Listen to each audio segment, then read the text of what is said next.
Ladies and gentlemen, the President of the Republic of the Philippines, Ferdinand Romualdez Marcos Jr.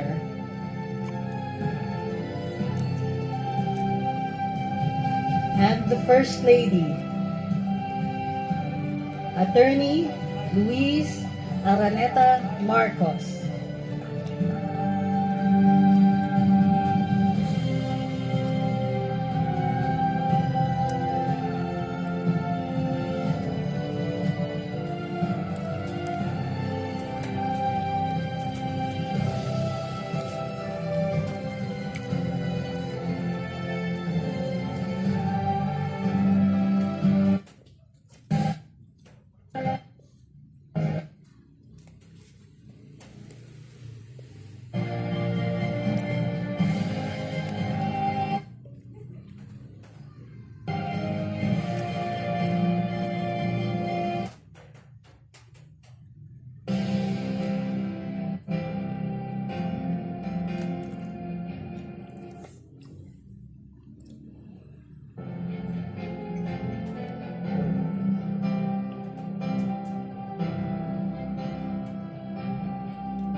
Good morning, everyone.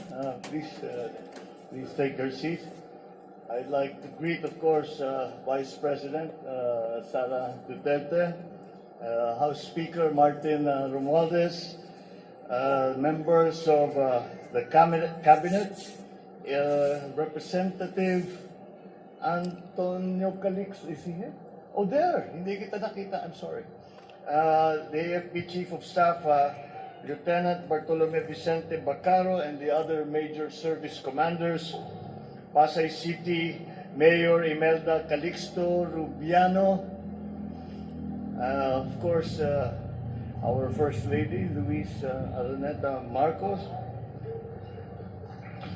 our newly minted congressman from the 1st District of Ilocos Norte, Sandro Marcos, other distinguished guests, ladies and gentlemen. Today I embark upon what I anticipate to be the first of a series of trips that I will be undertaking to our friends, our partners, our allies around the world. And this is to once again put the Philippines in a position where we have strong alliances and strong partnerships which are necessary for us to come out of the post-pandemic economy. So I leave to undertake my first state visit to our immediate neighbors, Indonesia and Singapore. In other words, ako'y mangangatik bahay para sa ating bansa at para sa ating ekonomiya. I go from here, from Manila to Jakarta, upon the invitation of President Joko Widodo for a state visit from the 4th to the 6th of September. Indonesia has been our ally and one of our closest bilateral partners for the past 7 decades. And beyond that, the cultural ties and the geographical affinities that we enjoy have always been part of our relationship with Indonesia. We will reaffirm our ties with fellow archipelagic nations and ASEAN co-founder, Indonesia, with whom we share an extensive maritime border in the south of the Philippines.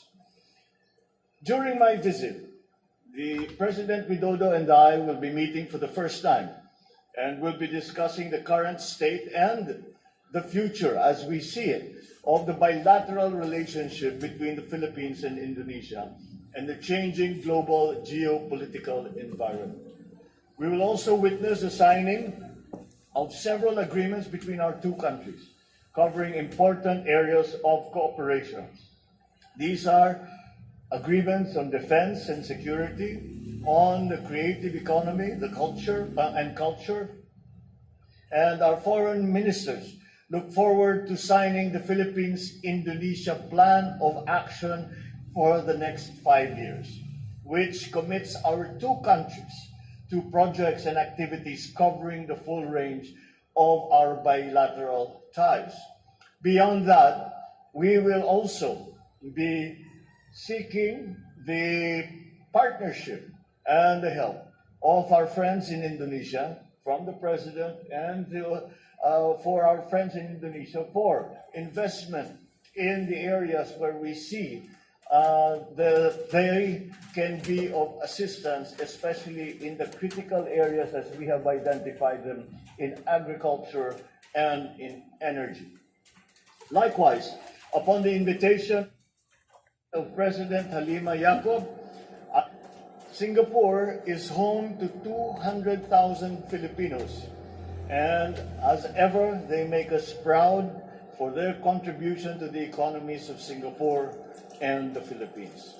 I shall meet both President Halima Yacob and Prime Minister Lee Hsien Loong to renew our commitment to deepen bilateral relations, explore options for advancing our economic ties, as well as discuss regional and global issues. Prime Minister Lee and I will also witness the signing of several agreements. Singapore has become the Philippines' top trading partner in ASEAN and the top source of approved investments in 2021. Our economic cooperation with Singapore has grown by leaps and bounds for the past half century, and more opportunities are just waiting to be tapped by both sides. My state visits to our ASEAN neighbors will seek to harness the potentials of our vibrant trade and investment relations. As such, an economic brief, business forums and meetings have been organized to proactively create and attract more investments and buyers for our exports in order to accelerate pandemic growth of our economy. I expect that we will be coming back with a harvest of business deals to be signed in my state visit, further strengthen our economic ties with both Indonesia and Singapore.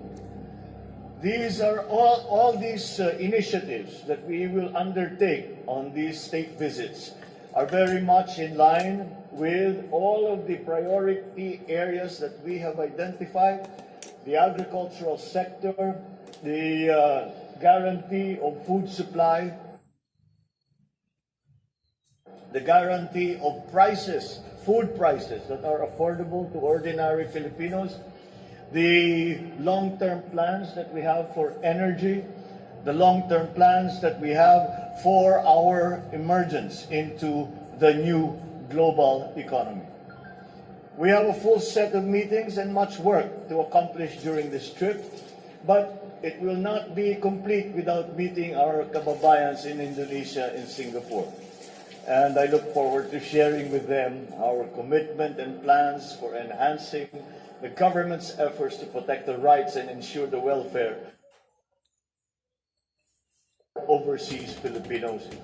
And I convey my appreciation for their support and valuable contributions to our country. And beyond that, we must thank Singapore and Indonesia for the way that they have welcomed and allowed to assimilate our Filipino nationals into their society, into their economy, and into their daily lives. We are always so proud of them, and we are glad to see that our neighbors, where our Filipino nationals work and strive, also appreciate them for what they do. Maraming salamat po. Magandang umaga po sa inyo lahat.